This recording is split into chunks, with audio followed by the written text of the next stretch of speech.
Простата бези бул урукчуктагыч без деп биз которобуз. Себеби бул эркектердин экинчи жүрөгү болуп эсептелет. Жүрөк деп айтылгандан кийин ал эркектердин баягы жыныстык жөндөмдүүлүгүн берет. Андан сырткары ошол сперма деп коет. Сперманы эвакуляция кылат. Андан сырткары сийдик каналын заара чыгаруучу түтүкчөнү кольцо болуп курчап турат дагы, туалетке барганда ачат, кайра жабат, сфинктер болуп. Андан сырткары сперматозоидке керектүү бүт азык затты берет.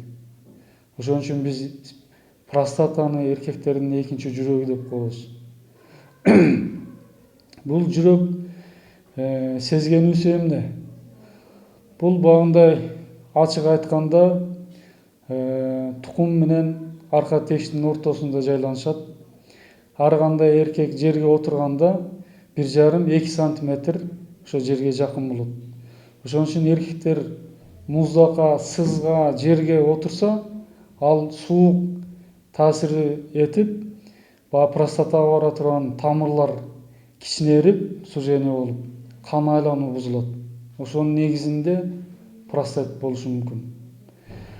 Андан сырткары багындай заара чыгаруучу каналдан ар кандай инфекциялар, анын ичинде жанагы жыныс катнаш аркылуу жугуучу оорулар кошо кирип, урукчуктагыч бези сезгентип коюшу мүмкүн. Ошонун эсебинен дагы простатит болот.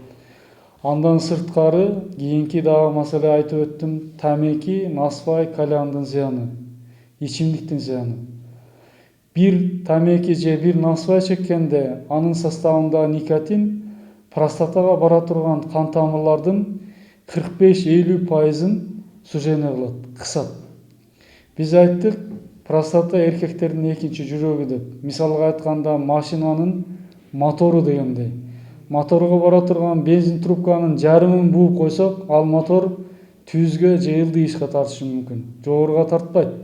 Ошонусундай тамеки, насвай чеккенде дагы кан тамырлар кичинерип, кан айлануу өтө аз болот, ал бездин иштешин начарлайт. Эгер ар дайым ушундай начар боло берсе, ал иштөөсүн токтотот. Баягы жыныстык жөндөмдүүлүктү берет дедик го биз, күч кубат берет. Ал начарлайт.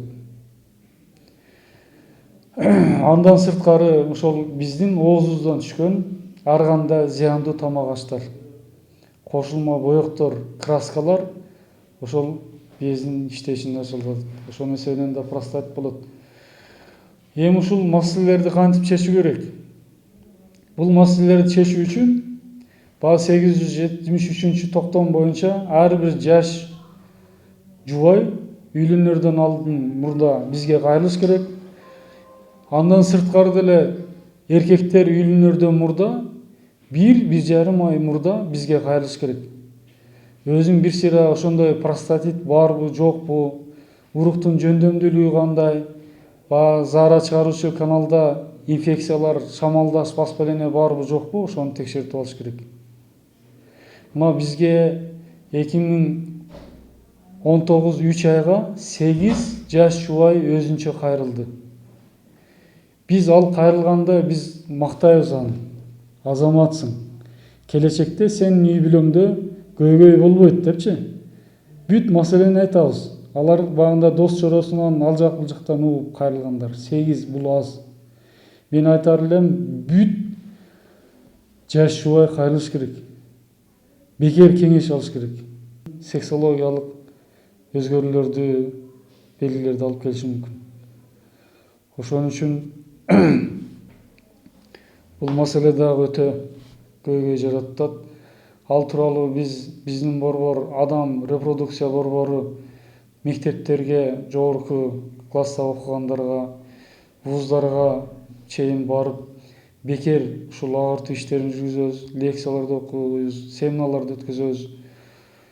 Ошолорду эл, калк пайдаланса болот. Эгерде эркектердин сперматозоиддердин жөндөмдүүлүгү 30 же андан ылдый түшүп кеткен болсо, ал бир эле жанагындай дары-дармек менен жогору көтөрүлбөйт. Ошол эркектин жүрүм туруму биринчи айтылат. Анын иштөө кайсы чөйрөсү чечилет. мисалы багындай дальнобойщик деп коет, КамАЗ айдагандарда багындай эс алуу жок, постоянно вибрация болот, ошонун эсебинен да жөндөмдүүлүк түшүп кетет. Багындай мастерлер деп коет, темир кармап иштегендер колунан суу өтөт, же сыз жерде отуруп буту сызда тургандар болот, ошонун эсебинен баягы жөндөмдүүлүк түшүп кетет. Ошон үчүн баягы ар бир эркектин иш чөйрөсү, иштөө кабинеттериндеги иштөө орундарынын зыяндуулугу айтылат. Экинчиси ошол эркектин тамак ашы. Тамак ашынын диетасын биз иреттеп беребиз. Эмнелерди жеш керек, эмнелерди жебеш керек. Баягы күчтүү тамак десе эле баары көтөрүү үчүн эт эле жей берсе, аны менен көтөрүлбөйт. Ошол сперматозоидтердин жөндөмдүүлүгүн көтөрүүгө пайдалуу тамактарды жеш керек. Биз ошолорду иреттеп беребиз. Андан сырткары баягы зыяндуу адаттары болсо, аларды таштамай сайын жөндөмдүүлүк көтөрүлбөйт. Бул көп айтылбайт, көп жерде айтылбайт. Жакында эле бир Казакстандан бир жигит келди. Ушул көйгөй менен сүйлөй албайт, чулдурап сүйлөйт. Мен көп жылдан бери балалуу болуп элекмин, чулдурап сүйлөйт. Чулдурганда эле мен айттым, оозуң эмне ишип калган, насыбай чегесиң дедим. Десем, ооба дейт. Сен 30га жакындап калсаң, бир 15 жылдан бери насыбай чексең керек. Ооба, 15 жылдан ашты дейт. Мектеп кургандан баштап чегем, күнүнө 20 жолу чегем насыбайды дейт. Оозуң ашты десем, оозуң ашты, аппак болуп калыптыр. Именно насыбай түшкөн жерчи. Мен ага мындай семинар же лекция өткөнүм жок. Мен направление жаздым. Онкологко операцияга жазып бердим колуна. Эмне дейт бул? Направление онколог операцияга. Эмне үчүн? Оозуң рак. Эгерде азыртадан сен операция кылбасаң, ал тарайт. Кийин жашооңо зыян тийиши мүмкүн. Баягы бала айтып атат, мен стоматологко барсам, стоматит деп 1 ай лечение кыл дейт. Ар кандай мазьдарды, уколдорду берип дейт. Дагы бир врачка барсам, акмайга пактанып алып, анан ошону коюп жүр дейт. Аны койдум дейт. А бирок ошол врачтар унутуп калган. Ошол эркектин насыбай чегүүсүн сураган эмес. Насыбайдын эсебинен ал оозу рак болуп атат. И плюс уруктун жөндөмдүүлүгү өтө начар болуп атат. Ал качан ошол эркек качан оозу рак болгондо анан мээсине жетти. Ага чейин биз могу телевидениеде канча айтпайлы, газета, журнал чыгарбайлы, интернет чыгарбайлы, ал мээсине жетпейт. Качан бир көйгөй болуп, ушундай маселе жаралганда, анан ойлошу мүмкүн. Мен бекер кылган турбаймын депчи. Анда уже кеч болуп калат. Ошого жаштарга айтарым, тамеки, насыбай, кальян чекпеш керек.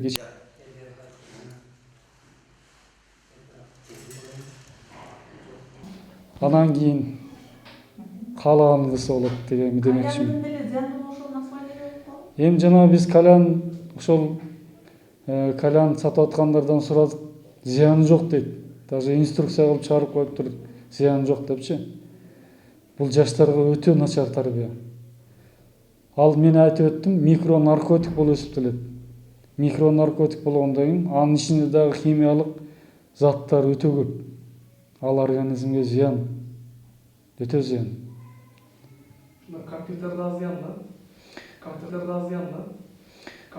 Компьютерде, соткада, мобилдик телефондордо микро радиация чыгат.